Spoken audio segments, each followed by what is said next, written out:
बहुत बहुत स्वागत है आपका द ब्रिलियंट बीपीएससी मॉडल। हम लोग हाजिर हुए अभी 2025 के जितने भी क्वेश्चन बीपीएससी के द्वारा पूछे गए विज्ञान के सभी प्रश्न का हम लोग कलेक्शन लेकर हाजिर हुए, जिसमें 2025 के जितने भी मतलब बीपीएससी जो भी एग्जाम ले रहे हैं, जैसे अभी एएसयू का एग्जाम हुआ, डीएसयू का एग्जाम हुआ, ये सब जितने तमाम एग्जाम के सभी क्वेश्चन के जिसमें फिजिक्स, केमिस्ट्री, बायोलॉजी सभी एक साथ कलेक्टेड है। सबसे पहला सवाल है, निम्नलिखित में से कौन सा प्रकाश के परिकिरण की घटना के कारण होता है। मैं कुछ बातें आपको बताता हूँ। जब भी सवाल आए, अगर क्वेश्चन में रंग का चर्चा हो, क्या चर्चा हो, रंग का चर्चा हो, तो उसका आंसर, जैसे कोई पूछे नीला रंग, पीला रंग, खतरा का संकेत लाल क्यों होता है, ऐसा कोई भी सवाल हो तो उसका आंसर होगा परिकिरण, स्कैटरिंग ऑफ लाइट। देख लीजिए, परिकिरण से ही सवाल है, तो आप ये वाला याद रखेंगे। अगर कहीं भी सवाल हो टिमटिमाना कहीं ऐसा लिखा हो तो इसका मतलब सेम टू सेम होगा वायुमंडलीय अपवर्तन। आप याद रखेंगे, वायुमंडलीय क्या, अपवर्तन। कहीं सवाल है कि कुछ आभास हो रहा है, जैसे अगर मुड़ी हुई आभास है, अपने स्थान से हटी हुई आभास है, ऐसा कुछ भी हो रहा है तो होगा वास्तव में अपवर्तन के कारण। किसके कारण होगा, अपवर्तन के कारण। अगर कोई चीजें चमक रही है, क्या हो रही है, चमक रही है, या फिर अगर कहीं लिखा हो प्रकाशीय तंतु, क्या लिखा हो, ऑप्टिकल फाइबर, या फिर मृग तृष्णा, ऐसा कहीं, या फिर चमक की बात हो, जैसे हीरा जैसे सबसे ज्यादा चमकीला क्यों होता है, ऐसा कोई भी बात हो तो TIR कहते हैं इसे, टोटल इंटरनल रिफ्लेक्शन, पूर्ण आंतरिक परावर्तन। ये बातें आप याद कर लीजिए, आपके एग्जाम में बहुत काम आने वाला है। अब देखिए, निम्नलिखित में से कौन सा प्रकाश के परिकिरण की घटना के कारण होता है। तो परिकिरण का संबंध किससे, तो परिकिरण का संबंध है रंग से। अब देख लीजिए किस में, एक प्रिज्म। अच्छा, एक बात और, अगर याद रखना रंग के बंटवारा की बात हो, जैसे रंगों के बंटवारा की बात हो, अगर रंग क्या है, बट रही है, तो वहां याद रखना, आपको याद रखना है वर्ण विक्षेपण से, वर्ण विक्षेपण से। और बंटवारा के साथ अगर प्रिज्म जुड़ा हो, कौन जुड़ा हो, प्रिज्म, तो एक चीज का पुख्ता सबूत और बढ़ जाता है। अगर याद रखना रंगों के बंटवारा की बात हो तो वर्ण विक्षेपण, चमक की बात हो, मृग तृष्णा की बात हो, प्रकाशीय तंतु की बात हो तो प्रकाश का पूर्ण आंतरिक परावर्तन। ये बातें आप याद रखेंगे। इसके अलावा टिमटिमाने की बात हो तो वायुमंडलीय अपवर्तन, और मुड़ी हुई मतलब हटी हुई, जैसे सूर्योदय के समय अपने वास्तविक स्थिति से हटी हुई क्यों प्रतीत होती है, ऐसा कुछ भी हो, या फिर किसी जल में जब किसी छड़ी को डालते हैं तो अपने छड़ी मुड़ी हुई क्यों प्रतीत होती है, ऐसा कुछ भी हो, मुड़ी हुई, जुड़ी हुई, टूटी हुई, ऐसा कुछ भी पूछे तो याद रखना अपवर्तन। अब ध्यान रहे, परिकिरण, प से मतलब परिकिरण याद रखना है। परिकिरण का संबंध किससे है, याद रखना है रंग से। तो देख लीजिए, अगर प्रिज्म वाला बात है तो वर्ण विक्षेपण हो गया, उसके घटक रंगों में विभाजित करता है, मतलब बट रहा है तो वर्ण विक्षेपण हो गया। तारों का टिमटिमाना तो अपवर्तन हो गया, वायुमंडलीय अपवर्तन, टिमटिमाना वायुमंडलीय अपवर्तन। इंद्रधनुष का निर्माण, तो इंद्रधनुष में भी कई रंग हैं, याद रखना है। और इंद्रधनुष की जब भी बात होती है, किसकी बात होती है, इंद्रधनुष की, तो उसमें याद रखना है वर्ण विक्षेपण भी होता है, TIR भी होता है, और याद रखना अपवर्तन भी होता है। ये तीनों चीजें अगर क्वेश्चन पूछे कि इंद्रधनुष में क्या है, तो वर्ण विक्षेपण, TIR, अपवर्तन, तीनों चीजें हो रही है। और आकाश नीला स्पेशल रंग लिखा हो, अभी बोलेगा सर इंद्रधनुष में भी तो रंग बहुत सारा है, नहीं, अगर स्पेशल रंग की चर्चा हो, लाल, पीला, नीला ऐसे करके, तो उसका आंसर परिकिरण से रिलेटेड होगा। तो कौन सा प्रकाश के परिकिरण से रिलेटेड है, तो आंसर होगा आकाश का नीला। कंप्लीट है। अगला सवाल, निम्नलिखित में से वही सवाल है, निम्नलिखित में से किस पर चुंबकीय क्षेत्र चुंबकीय प्रभाव उत्पन्न नहीं कर सकता है। तो देखिए, चुंबकीय प्रभाव उत्पन्न होने के लिए चुंबकीय प्रभाव जो F है उसका फॉर्मूला होता है, याद रखना है, Q कांस्टेंट V/B। इसका मतलब आवेश है, आवेश अगर गतिशील है तभी उस पर चुंबकीय क्षेत्र या चुंबकीय प्रभाव, चुंबकीय क्षेत्र चुंबकीय प्रभाव उत्पन्न कर पाएगा। तो आवेश, आवेश मतलब क्या होनी चाहिए, गतिशील होनी चाहिए। चुंबकीय पदार्थ, विद्युत धाराएं, गतिशील विद्युत आवेश, तो इस पर तो होगा, लेकिन स्थिर विद्युत आवेश मतलब रुकी हुई है तो इस पर चुंबकीय प्रभाव उत्पन्न नहीं किया जा सकता। आंसर यही होगा। कंप्लीट है। अगला सवाल, ऑक्सीजन के बारे में निम्नलिखित में कौन सा कथन सही है। अब ऑक्सीजन के बारे में, यह तरल या ठोस होने पर यह गहरा नीला दिखाई देता है, सही बात है। जैसे ऑक्सीजन है, ठीक है, ऑक्सीजन, अगर ऑक्सीजन को आप ठंडा कर दें, लिक्विड फॉर्म में बदल दिए, या फिर इसको और ठंडा कर दें तो बदल दिए आप सॉलिड फॉर्म में। देखिए, द्रव ऑक्सीजन जो है क्या है, द्रव ऑक्सीजन अगर है और इसके साथ द्रव हाइड्रोजन है, क्या हाइड्रोजन है, और इस दोनों, जैसे अगर आपसे कोई पूछे कि ऑक्सीजन, ऑक्सीजन तो जलाने में बहुत हेल्पफुल है, किसी को जला सकता है लेकिन स्वयं नहीं जलता है, याद रखना है, बहुत इंपॉर्टेंट है बात। अगर कोई पूछे क्या ऑक्सीजन स्वयं जल जाते, तो नहीं, स्वयं नहीं जलती लेकिन दूसरे को जला देती है, तो स्वयं नहीं जले, लेकिन हाँ इसे लिक्विड फॉर्म में जब बदलते हैं तो हाइड्रोजन के साथ हाइड्रोजन को जलाकर, और इसका प्रयोग हम लोग रॉकेट के ईंधन में करते हैं, रॉकेट के ईंधन में करते हैं, परनोद में करते हैं, ठीक है। तो ऑक्सीजन को अगर लिक्विड फॉर्म में या ऑक्सीजन को सॉलिड फॉर्म में बदलेंगे तब इसका रंग क्या हो जाता है, गहरा नीला, एकदम डीप नीला। कैसा होता है, याद रखना है, डीप ब्लू। तो ये आप याद रखेंगे। चलिए ठीक है, यह मतलब ऑक्सीजन के बारे में, यह तरल या ठोस होने पर गहरा नीला दिखाई देता है, बात सही है। कौन सा, ये सही है, बाकी तो गलत ही होगा। गैस होने पर यह हरा दिखाई देता है, क्या ऑक्सीजन में किस परसेंट है ना वायुमंडल में, आपको हरा दिखाई देता है, नहीं, तो ये लाइन ऐसे ही गलत है। मानक ताप और दबाव पर इसका स्वाद होता है, नहीं, बिल्कुल नहीं, स्वादहीन गैस है। यह अत्यधिक ज्वलनशील है, मैं जस्ट बताया ज्वलनशील नहीं है, तो इसका आंसर ए हो गया। अगला सवाल देखते हैं, ऑक्सीजन के बारे में यही सवाल है बार बार। अगला सवाल है, निम्नलिखित में से कौन सा रासायनिक प्रतिक्रिया के गुण है। देखिए, जब भी कहीं अगर केमिकल रिएक्शन हो रहा है तो केमिकल रिएक्शन के गुण है कि वहाँ गैस जरूर बनेगा, ठीक है। और याद रखना, गैस जरूर बनेगा मतलब वहाँ गैस बन सकता है, जरूर बनेगा गारंटी नहीं, लेकिन गैस बन सकता है। उसके बाद याद रखना कि हीट का फॉर्मेशन हो सकता है, हीट का फॉर्मेशन हो सकता है, रंग बदल सकता है, कलर का फॉर्मेशन हो सकता है, रंग बदल सकता है, प्रेसिपिटेशन मतलब अवक्षेप बन सकता है। इसके अलावा अगर याद रखें तो इतना सब बने न बने के बाद की गारंटी कि न्यू सब्सटेंस पक्का बनेगा, ठीक है। तो निम्नलिखित में कौन रासायनिक प्रतिक्रिया के गुण है, तो यह केवल गैस में होता है, फालतू बात, क्यों गैस में होगा। यह केवल ठोस पदार्थ में होता है, नहीं, इसके लिए हमेशा उष्मा की आवश्यकता होती है, हमेशा नहीं होती, वैसे बहुत सारे रिएक्शन जो बिना उष्मा की होती है, तो ये भी सही नहीं है। इसके परिणाम स्वरूप नए पदार्थों का निर्माण होता है, इस बात की गारंटी मैंने जस्ट बताया, नए पदार्थ बनने की गारंटी है। चलिए अगला सवाल है, भारत में राष्ट्रीय प्रौद्योगिकी दिवस मनाया जाता है, तो राष्ट्रीय प्रौद्योगिकी दिवस मनाया जाता है 11 मई को। कब मनाया जाता है, 11 मई को। 11 मई 1998 को पहली बार, आप जानते हैं राजस्थान है, राजस्थान में एक जगह है पोखरन, ठीक है, पोखरन, और पोखरन में पहला बार हमारा परमाणु मिसाइल प्रशिक्षण हुआ था, इसीलिए 11 मई 1998 को हम राष्ट्रीय प्रौद्योगिकी दिवस के रूप में मनाते हैं। तो देख लीजिए, चंद्रयान 3 परमाणु परीक्षण के सफल संचालन, आंसर यही होगा, ठीक है। डॉक्टर सीवी रमन द्वारा श्रवण प्रभाव याद रखना है, 1930 में 28 फरवरी को इन्हें सम्मानित किया गया था, इसके लिए विज्ञान दिवस मनाते, इस बात पर हम चर्चा कर चुके हैं। और सर एम विश्वेश्वरैया की जयंती का सम्मान करने के लिए, विश्वेश्वरैया की जयंती के सम्मान के लिए हम लोग अभियंता दिवस मनाते हैं, इंजीनियरिंग दिवस। चलिए, निम्नलिखित में से कौन सी डीसी करंट का स्रोत है, transistor, AC current, gas turbine, AC current, transformer, AC current, lithium ion battery, जो मोबाइल का बैटरी है। देखिए, डीसी करंट का मतलब बहुत खतरनाक करंट उसका नहीं होता है, तो मोबाइल का बैटरी है, ये सब लिथियम बैटरी है, तो ये डीसी करंट तो नहीं करेगा, तो इसका आंसर क्या होगा, लिथियम आयन बैटरी। चलिए, यही सवाल है, बार बार सवाल रिपीट है, हम खत्म कर सकते हैं इसे।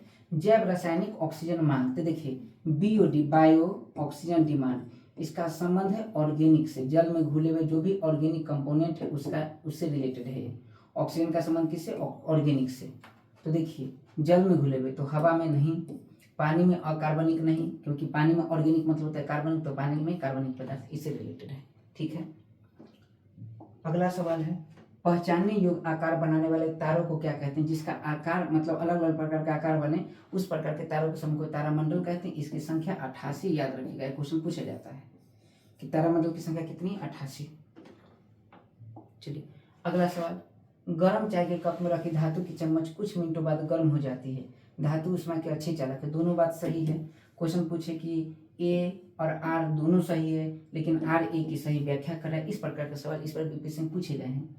तो ए और आर दोनों सही है, आर ए की सही व्याख्या करें, आंसर ए, ठीक है। चलिए यही सवाल है।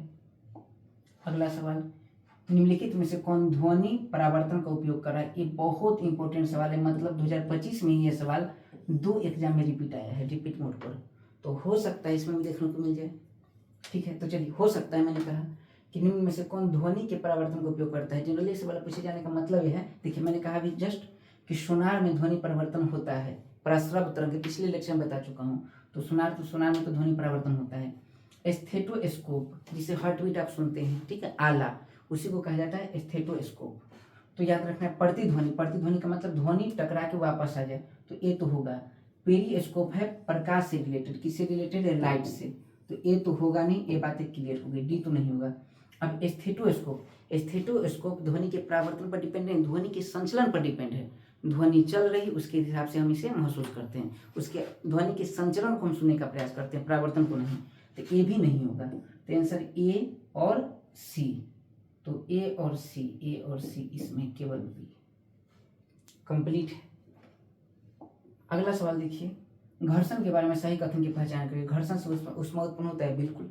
बचपन में याद होगा आपको, जैसे कई बार ऐसे बचपन में लोग खेल खेलते थे कि आओ तुमको भगवान से भेंट करा दे, ऐसा कभी खेले हैं? उसके बाद उसका सर लेकर उसमें नमः शिवाय नमः शिवाय नमः शिवाय नमः शिवाय नमः शिवाय, कुछ देर बाद उसका दिमाग गर्म हो जाता था। घर्षण से ऊष्मा उत्पन्न हो सकती है।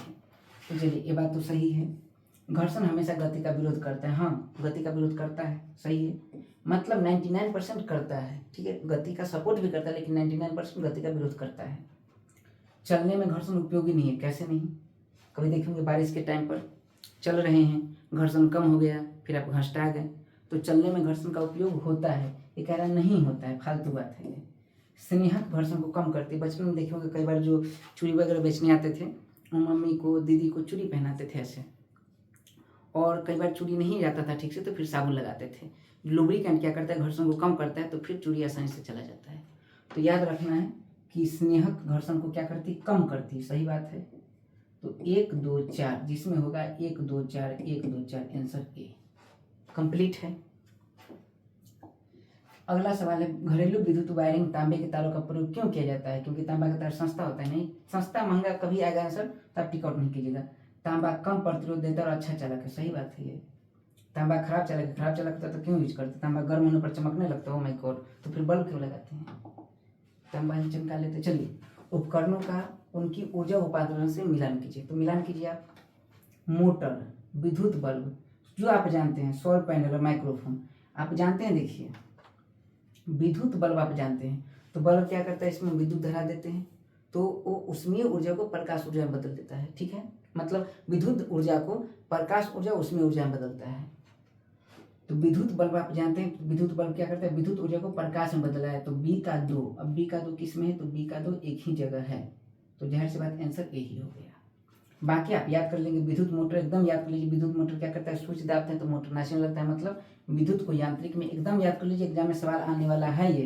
एग्जाम में सवाल आ जाएगा जनरेटर भी, अगर पूछे जनित्र क्या करते हैं, डायनेमो क्या करता है, तो डायनेमो याद रखना है। डायनेमो में क्या करते हैं, आप शादी वगैरह में देखोगे एक हैंडल होता है, उसको जो पहले जोर से नचाता है, यानी कि यांत्रिक ऊर्जा। पहले क्या दिए, यांत्रिक ऊर्जा, और यांत्रिक ऊर्जा देने के बाद पूरा बाराती में एकदम सब लाइट जला जला के डांस किया, यानी यांत्रिक ऊर्जा किसी में बदल गया, विद्युत ऊर्जा में।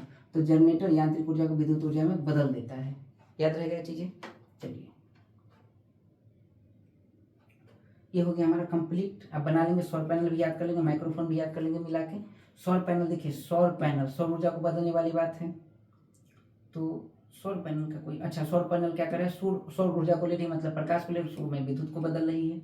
माइक्रोफोन आप जानते हैं ध्वनि को विद्युत में बदल रही है। तो आप याद कर लेंगे चीजें। अगला है, सर्दियों में यदि शीशे की खिड़की को अचानक गर्म किया जाए तो टूट सकती है। क्यों? देखिए, शीशा भारी हो जाता है। सोचिए क्या फालतू जवाब ऑप्शन है। शीशा भारी हो जाता है, असमान विस्तार से शीशे का में तनाव उत्पन्न होता है। सही बात है। जब उसे आप गर्म करेंगे तो कहीं ज्यादा विस्तार होगा, कहीं कम विस्तार होगा, असमान विस्तार होगा, उसमें तनाव आएगा और शीशा चटक जाएगी, टूट जाती है। तो इसका आंसर होगा बी। निम्नलिखित में से कौन विद्युत चुंबकीय तरंग नहीं है? अभी जस्ट बताएं विद्युत चुंबकीय तरंग का ट्रिक क्या है। एक्स यूवी, पिछले लेक्चर में बता चुका हूँ। X UV I M R, इसे कहते हैं गामा, इसे कहते हैं एक्सरे, इसे कहते हैं अल्ट्रावायलेट यानी पराबैंगनी किरणें, इस दृश्य प्रकाश विजुअल रे, इंफ्रारेड मतलब अरक प्रकाश, माइक्रोवेव मतलब सूक्ष्म तरंगे, रेडियो वेव मतलब रेडियो तरंगे। तो देख लीजिए कौन विद्युत चुंबकीय तरंग नहीं है। तो इंफ्रारेड है, एक्सरे है, ध्वनि तरंग, माइक्रोवेव। तो माइक्रोवेव तो है, ध्वनि तरंग नहीं है, सी, केवल सी। कंप्लीट है। अगला सवाल, बस 10 सवाल बचे हुए हैं। निम्नलिखित में से कौन विद्युत चुंबकीय तरंग नहीं है? वही बात है। अब तो और कम सवाल बचे। एक व्यक्ति को कोने में के पीछे से आवाज सुनाई दे सकती है, लेकिन वह देख नहीं सकता है। तो सोचिए क्या हो सकता है। एक व्यक्ति को कोने के पीछे से आवाज सुनाई दे सकता है, लेकिन देख नहीं सकता है। प्रकाश तरंग ध्वनि तरंग की तुलना में बाधा चारों ओर अधिक आसानी से मुड़ सकती है। कैसे? आर गलत है, ए सही है, ए सही है, आर गलत है, बी। ठीक है। चलिए, प्रकाश तरंग ध्वनि तरंग की तुलना में बाधा की चारों ओर अधिक आसानी से मुड़ सकती है। हाँ, सही है, आर भी सही है, लेकिन हाँ दोनों का कनेक्शन नहीं है किसी प्रकार का। तो ए आर दोनों सही है, लेकिन आर ए की सही व्याख्या नहीं कर रहा है। विवर्तन कहते हैं उसे, प्रकाश का विवर्तन। निम्नलिखित में से कौन सा कारण अंतरिक्ष यान में अंतरिक्ष यात्री को भारहीनता देखने की सबसे सही व्याख्या है? अंतरिक्ष में गुरुत्वाकर्षण नहीं होना, मतलब लाइन तो सही है लेकिन इसकी व्याख्या सही नहीं है। अंतरिक्ष यान के अंदर निर्वात होना, निर्वात नहीं होगा अंतरिक्ष यान के अंदर। वे गुरुत्वाकर्षण बल के प्रभाव में यान के साथ गिर रहे हैं। हाँ, ये मुक्त पतन वाली बात है और ये भारहीनता की सही स्थिति दिखा रही है। अगला सवाल है, निम्नलिखित में से कौन एक सजातीय मिश्रण नहीं, मतलब समांगी मिश्रण, और समांगी मिश्रण क्या होगा, पीतल समांगी मिश्रण है, धुआं समांगी मिश्रण है, चीनी का जल में समांगी मिश्रण है, वायु इसका आंसर होगा। ठीक है, सॉरी, इसका आंसर होगा वायु नहीं धुआं। ठीक है, धुआं याद रखना है, क्योंकि बता चुका हूँ कोलाइडी विलयन धुआं भी समांगी मिश्रण है। वायु समांगी मिश्रण, क्योंकि कहीं से आप उठाएगा तो 21% ऑक्सीजन, कार्बन डाइऑक्साइड 0.03%, नाइट्रोजन 78% ही मिलेगा, वो समांगी मिश्रण है समान अनुपात में। आरएनए में कौन सा भस्म होता है जो डीएनए में नहीं, तो बता चुका हूँ यूरासिल, ये आप याद रखेंगे। अगला सवाल देख लीजिए, निम्नलिखित में कौन सा सही मिला नहीं है, टमाटर में पाया जाता है फॉर्मिक एसिड, यही गलत है, टमाटर में ऑक्जेलिक एसिड पाया जाता है। तो ये हमारा प्रॉपर सवाल है। अगला सवाल है, चलिए एरोमेटिक, तो एरोमेटिक कौन होगा, तो एरोमेटिक हो जाएगा ए बेंजीन है। बेंजीन से बार बार सवाल पूछा जाता है, तो बेंजीन में याद रखना है 12 सिग्मा बॉन्ड और 3 पाई बॉन्ड है। तो आप याद कर लेंगे बेंजीन एक प्रकार का बिलाक है, इतना आप याद कर लीजिए, फिर हम अगले क्लास में पूरा सवाल को कंप्लीट करा देंगे। मिलते हैं अगले क्लास में, तब तक के लिए जय हिंद जय भारत।